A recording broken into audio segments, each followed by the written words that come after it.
Hello student, आप सभी कैसे हैं। मैं सुरेश प्रजापति क्रियांश एकेडमी में आपका स्वागत है।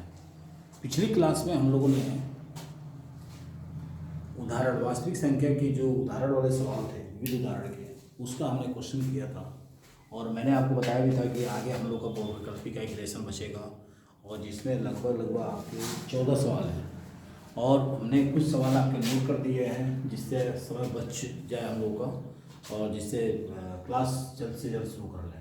तो देखिए क्वेश्चन है आपका, यदि 65 और 117 के एचसीएफ को 65 यम माइनस 117 के रूप में लिखा जा सकता है तो यम का मान ज्ञात क्या होगा। इस तरह के क्वेश्चन हम लोगों ने एक्सरसाइज में लगाया हुआ ऑलरेडी। तो कैसे करेंगे इसको, देखिए कुछ भी करना नहीं है, यहाँ पे सीधा सीधा हम क्या करेंगे, 65 का और 117 का हम गुणनखंड ले लेंगे और जो भी हमारा 65 और 117 का गुणनखंड होगा, यानी हम जानते हैं क्या 13 25 65 होता है, यानी सीधे हम लिख सकते हैं 5 गुणे 13 13 25 65 होता है। अगर वहीं हम 117 का गुणनखंड करें तो 117 का गुणनखंड क्या होगा आप निकाल लीजिए। तो 117 का क्या हो सकता है गुणनखंड, कितने से कटेगा, ये 3 से चला जाएगा, ठीक है। तो क्या हो जाएगा यहाँ पे देखिए 3 तरीके 9, 3 तरीके 9 और 3 9 27, फिर से 3 से जाएगा, 3 एक 9 3 3 तरीके 9, यानी फिर से ये 13 से विभाजित होगा, यानी इसका गुणनखंड होगा 3 गुणे 3 गुणे 13। अगर हम एचसीएफ की बात कर रहे हैं तो एचसीएफ निकाले किसका 65 और 117 का, तो एचसीएफ क्या हो जाएगा हमारा 13 हो जाएगा। और कह रहा है इसके एचसीएफ को हम क्या लिख सकते हैं 65 यम माइनस 117 लिख सकते हैं। तो लिखेंगे चूँकि 65 यम माइनस 117 बराबर 13, ठीक है। तो 117 को उधर ले जाएं, 65 यम इक्वल टू 13 प्लस 117 अगर जोड़ दें तो 7 3 10, 2 1 3 और ये 1 हो जाएगा, यानी 65 यम के बराबर हो गया। तो यम बराबर 130/65 और 65 दूनी 130 होता है, यही हमारा आंसर होगा, यानी ऑप्शन संख्या बी होगा और 2 हमारा इसका उत्तर होगा। ठीक है, बहुत आसान क्वेश्चन है। इस तरह के क्वेश्चन आप लोगों ने एक्सरसाइज में भी लगाया हुआ है। चलिए अगला क्वेश्चन शुरू करते हैं। देखो अगला भी क्वेश्चन बहुत इंपॉर्टेंट है और बहुत ही आसान है। क्वेश्चन है कि 2 धनात्मक संख्याएं ए और बी है, यानी कैसी संख्याएं हैं, ए और बी हैं, वो भी धनात्मक संख्या है। और कह रहा है कि ए बराबर x⁵ y square b equal to x³ y cube के रूप में लिखा जाता है, जहाँ x और y अभाज्य संख्या है, ठीक है। तो उनका एचसीएफ क्या होगा, देखिए ए बराबर दिया हुआ है x⁵ वाई स्क्वायर और बी इक्वल टू दिया हुआ है x³ y³ और कह रहा है इनका हमें क्या चाहिए एचसीएफ चाहिए, किसका ए और बी का। तो क्या होगा, हमने एचसीएफ के पोजीशन में आपको बताया था ऑलरेडी कि अगर दोनों में आपके कॉमन होंगे वही आपका लिखा जाएगा, बाकी चीज़ों को हम छोड़ देंगे। जब हम एलसीएम निकालते हैं तो उसको काउंट कर लेते हैं। तो देखिए यहाँ पे x की घात 3 है और यहाँ पे 5 है, तो यानी कुल मिलाकर हमको दोनों इक्वल करना पड़ेगा। तो क्या हम इसको x⁵x² लिख सकते हैं, क्योंकि बेस समान होगा तो घात क्या हो जाएगा जुड़ जाएगा। और यहाँ पे ऑलरेडी क्या है क्यूब है y² है, तो इसको ज्यों का त्यों रहने दीजिए, इसको क्या करें x³ को ऐसे रहने दीजिए। अब इसको इसके हिसाब से तोड़िए तो y² y लिख सकते हैं। अब यहाँ पे हो गया फाइनल, तो दोनों में क्या कॉमन है तो x³ कॉमन है। अब इसमें क्या मिल जाएगा y² मिल जाएगा। अब यहाँ से ऑप्शन हम देख सकते हैं ये ऑप्शन संख्या क्या होगा, यही हमारा एचसीएफ है। तो ऑप्शन संख्या क्या हो जाएगा सी हो जाएगा, सी करेक्ट आंसर, यानी x³ y², ये हमारा उत्तर हो जाएगा। बहुत आसान है आपके, और ऐसे क्वेश्चन आपके एग्जाम में पूछता है और ऐसे ही क्वेश्चन बनते हैं, ठीक है। चलिए 2 क्वेश्चन हो गया, तीसरा क्वेश्चन, तीसरा स्टार्ट करते हैं कि 2 संख्याएं कैसी हैं ए और बी हैं और उनका एचसीएफ क्या है 5 है और एलसीएम क्या है 200 है, तब ए और बी का गुणनफल क्या होगा। देखो बहुत आसान है, और कुछ भी नहीं करना है, 5 में 200 का गुणा कर दीजिए, आपका सीधे सीधे क्या हो जाएगा 1000, और यही आपका आंसर हो जाएगा ऑप्शन संख्या डी। ठीक है, इसमें कुछ भी करना नहीं है। 22/7 माइनस पाई क्या है, तो देखो जहाँ पाई रहेगा वहाँ सीधे अपरिमेय संख्या हो जाएगा। तो ऑप्शन दिया हुआ है, हो सकता है आपको कुछ ऑप्शन दिख नहीं रहा होगा, शून्य है, ए बी में दिया है एक परिमेय संख्या है, देखो ए ऑप्शन है शून्य जो इसका उत्तर नहीं होगा, बी दिया एक परिमेय संख्या है, ये भी इसका उत्तर नहीं होगा, सी दिया एक अपरिमेय संख्या है, यही आपका ऑप्शन सही है, और डी दिया एक प्राकृतिक संख्या है। तो ऑप्शन संख्या सी एक अपरिमेय संख्या है, यही इसका उत्तर होगा। ठीक है, अब चलते हैं इसी क्रम में हम आगे के सवालों को। ठीक है, चलिए तो इसको मिटा दें, इरेज कर दें।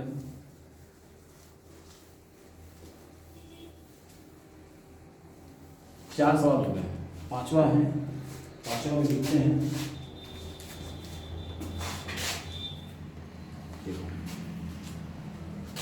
5वां नंबर क्वेश्चन दिया हुआ है, एक धन पूर्णांक, लिख देता हूं मैं, धन पूर्णांक, और धन पूर्णांक दिया हुआ 6a+5, पोस्ट में 6a+5 की से ठीक पहले आने वाले, से ठीक पहले आने वाले या आने वाला धन पूर्णांक होगा। क्या होगा भाई, ऑप्शन है, ऑप्शन ए है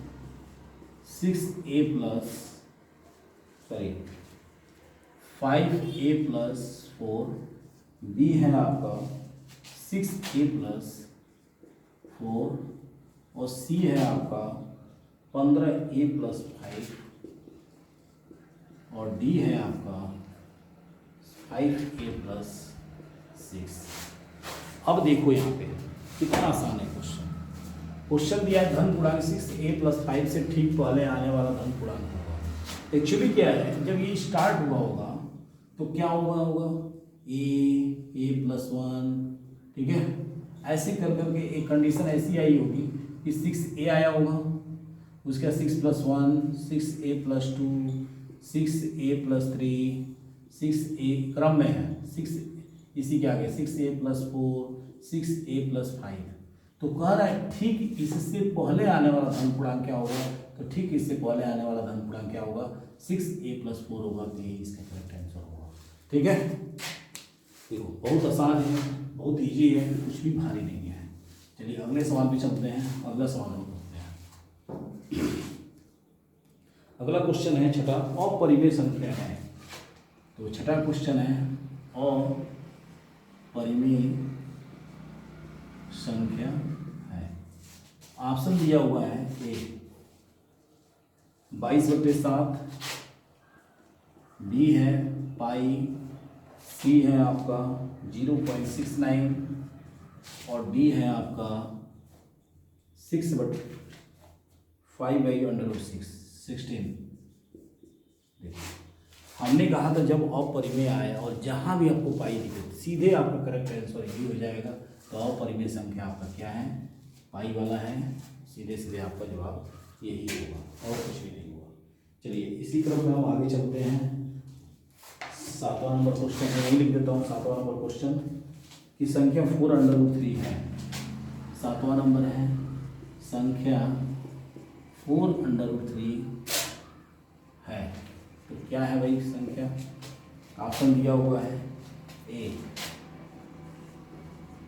पूर्णांक, बी है आपका अपरिमेय, और सी आपका है अपरिमेय,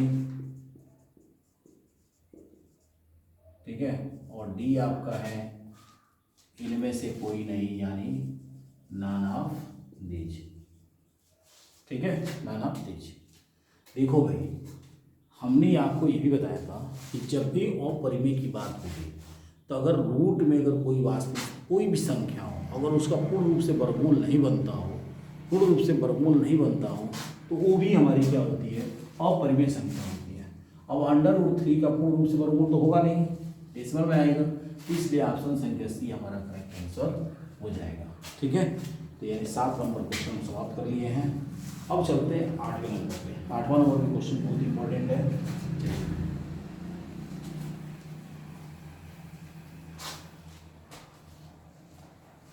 8वां नंबर क्वेश्चन, 8वां नंबर क्या है, यदि दो संख्याओं का एचसीएफ 1 है तो, यदि दो संख्याओं का HCF 1 है तो वे संख्या कहलाती है, वे संख्याएं कहलाती हैं,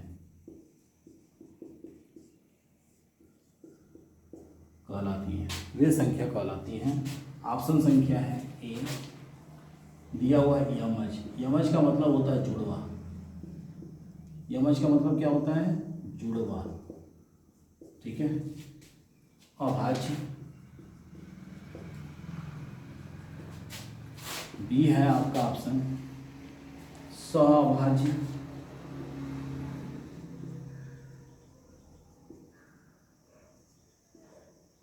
सी है आपका भाज्य,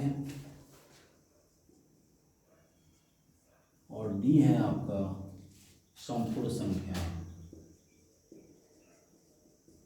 सॉरी, हाँ, संपूर्ण संख्या।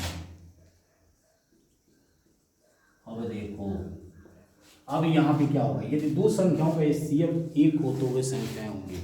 अच्छा, हमने आपको बताया था कि जब दो संख्याओं का युग्म होता है, पेयर हो, तो वो संख्या अगर उनका HCF 1 आ जाए तो वो संख्या कैसी कहलाती हैं, वो संख्या क्या कहलाती है, सहअभाज्य संख्या कहलाती है।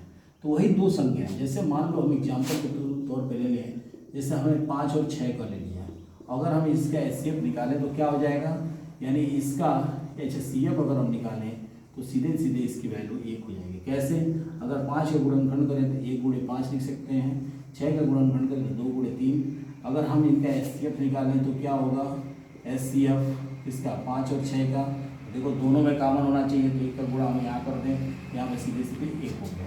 कोई भी संख्या हो, अगर उसका HCF 1 आता है तो सीधे सीधे उसका जवाब क्या हो जाएगा, सहअभाज्य संख्या हो जाएगा। यानी ऑप्शन संख्या बी हमारा करेक्ट आंसर होगा। चलिए अगले क्वेश्चन पे चलते हैं। देखो, इस तरह के जितने भी हमने ये सब सारी चीज़ें करा रहे हैं, ये हमने पूरे आपके इंट्रोडक्शन क्लास में करा चुके हैं। वहाँ पे अगर आपको डाउट हो रहा है तो वहाँ से आप क्लास अटेंड कर सकते हैं, देख सकते हैं इसी चैनल पे क्रियांश अकेडमी पे। और देखो बाबू, अगर आपने सब्सक्राइब नहीं किया है तो सब्सक्राइब जरूर कर लीजिएगा, वीडियो को शेयर कीजिएगा, लाइक कीजिएगा, बेल आइकन पे भी जरूर प्रेस कर लीजिएगा। जितने भी वीडियो हम अपलोड करेंगे, डालेंगे, जितने भी सब कोई भी नोटिफिकेशन होगा आपको तुरंत प्राप्त हो जाएगा। ठीक है, चलिए चलते हैं अगले क्वेश्चन। अगला क्वेश्चन है, अगला क्वेश्चन बहुत इंपॉर्टेंट है, देखते हैं क्या है। देखो, कह रहा है कि 98 के अभाज्य गुणनखंड है, यानी 9वां क्वेश्चन है, 98 के अभाज्य गुणनखंड है। क्या है अभाज्य गुणनखंड? ऑप्शन है ए 2 × 2 × 7, बी है आपका 2 × 3 × 7, सी है आपका 2 × 7/2 और डी है आपका 2 × 2 और मल्टीप्लाई 7/2। ठीक है, ये देखिए क्वेश्चन है। अच्छा, अभाज्य संख्या किसे कहते हैं? अभाज्य संख्या वैसी संख्या होती है जो एक से विभाजित हो या स्वयं से विभाजित हो, उसी को हम अभाज्य संख्या कहते हैं। ये भी हमने इंट्रोडक्शन क्लास में आपको ऑलरेडी बताया हुआ है। तो सबसे पहले हम क्या करेंगे, 98 का गुणनखंड करेंगे। गुणनखंड कीजिए तो 2। अच्छा, गुणनखंड करने पर अगर संख्याएं क्या होती हैं, अभाज्य होती हैं, तो हम उसमें से उत्तर चूज कर लेंगे कि कौन सा गुणनखंड आया हुआ है। तो चलिए 2 से करते हैं, 2 से ही सबसे मिनिमम करते भी हैं। 2 × 4 = 8, 2 × 9 = 18, 7 से कटेगा, 7 × 7 = 49, डिवाइड हो गया। क्या आया भाई 98 का 2 × 7 यानी 2 × 7 पावर 4, यानी देखो चूज करो, देखो कौन सा ऑप्शन है, तो ऑप्शन संख्या सी इस करेक्ट आंसर, यानी 98 का अभाज्य गुणनखंड क्या होगा, ऑप्शन संख्या सी हो जाएगा, 2 × 7 की पावर 2। चलिए अगला क्वेश्चन नोट करते हैं, यानी 10वां। चलिए 10वां नंबर पर चलिए, 10वां नंबर क्वेश्चन है। 10वां नंबर क्वेश्चन है कि निम्नलिखित संख्याओं में से परिमेय संख्या होगी। निम्नलिखित